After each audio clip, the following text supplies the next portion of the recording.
Hi, and welcome to this director's commentary slash behind the scenes video of my short film 2088. Now, if you haven't seen it before, I suggest you do that first, without me stopping it all the time and talking over it. But if you have, and you're curious about how I did some of the things and the process behind it, then perfect. I will try to cover as much as possible in this video. So to start off, I want to explain why it takes place on a computer screen. And while that's a pretty cool idea, it actually came mostly out of necessity. And the reason is that a few months ago I bought this really cheap toy camera and thought it would be a fun idea to try and use it for a short film. So I took it out for a few test shots to see what I'm dealing with, and when I looked at the footage, it was somehow even worse than what I expected. I mean, I didn't expect a lot, but still, it almost looked like stop motion, and the quality itself, it's probably 360p at best.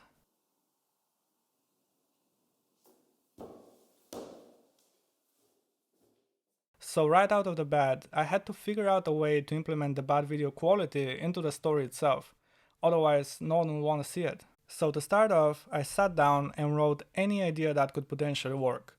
Maybe it was going to be a security camera footage, or a dashcam, or a laptop camera. It just had to be something that the audience wouldn't question. Eventually, I decided that the whole film would take place on a computer screen, and that actually helped solve more than one problem for me. For one, displaying the camera footage on a small window would help make it look less terrible, but also more importantly, since I had no actors, having the characters communicate with each other via text messages was pretty much the only way I could tell the story. So once I was set on the idea, I created all the elements from scratch in Final Cut Pro, using the basic shapes and generators. I also wanted the UI to look familiar, but also unlike anything we have today, since it was supposed to be set in the future. So the only way I could do that was to create it myself. It also allowed me to have full control over all the elements, and in case I wanted to change something and move them around, I was free to do that.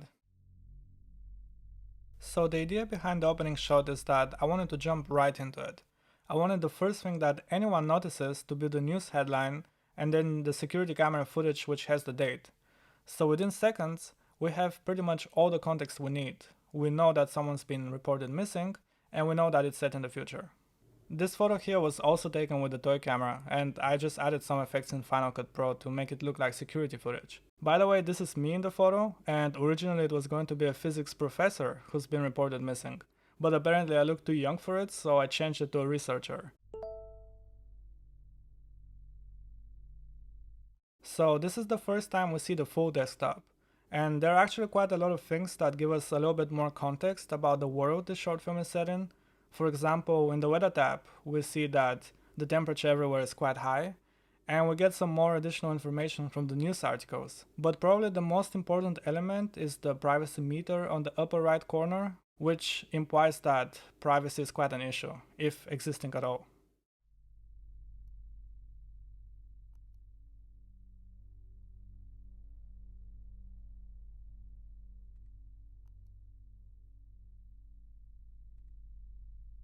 Here, I wanted to make sure that it's clear that something fishy is going on, so by having our character select a specific part of the article and then post it in the chat, it's almost forcing you to read it.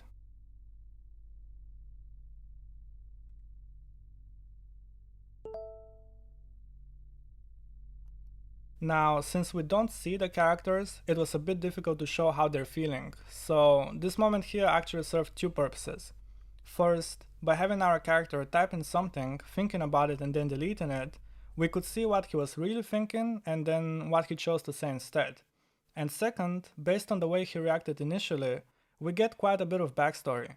We learn that our character and the physics researcher used to be friends, even working together, that their friendship ended up in a bitter way, and that they haven't talked in years. And all of that with just two lines, one of which is being deleted.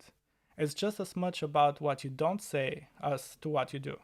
By the way, a little bit of behind the scenes, but I couldn't figure out a way to animate the text and make it look like it's being typed on a keyboard. So what I ended up doing is opening Pages and screen recording myself typing the message. Definitely a very stupid way to do it and time consuming in case I wanted to change a line, but pretty much the only workaround I could think of.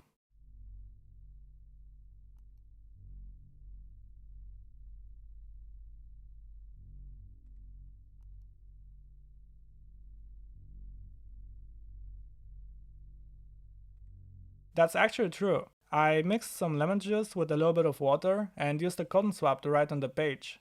And then after it dries up, it goes completely blank. And then by using a heat source, you can get the message to appear again. Apparently it happens because of the carbon-based compounds in the lemon juice that oxidizes.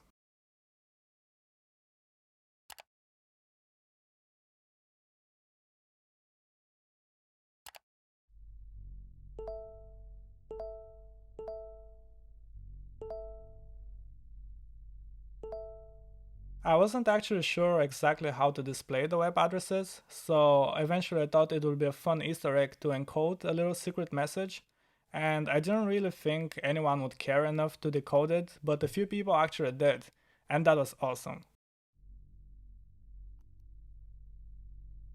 Now, this is where the short film turns a little bit more sci-fi. We see what the researcher was actually working on, and it turns out he discovered telekinesis.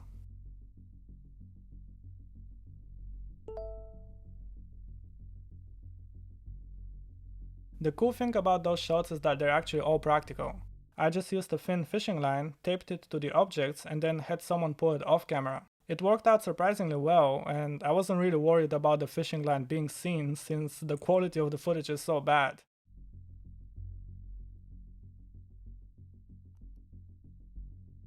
We have to let everybody know. I like this line because even though we know that our character is bitter towards the researcher, he still chooses to do something about it, knowing that it would potentially put him in danger as well.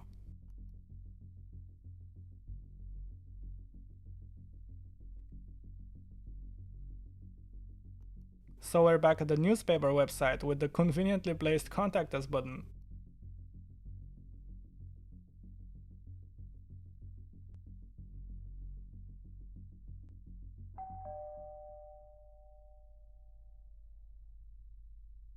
I really like the tension of this moment here. There's no music, I don't move anything, I don't cut to anything, it's completely still. And I think that this shows our character being frozen, almost hoping that if he doesn't do anything, it will go away.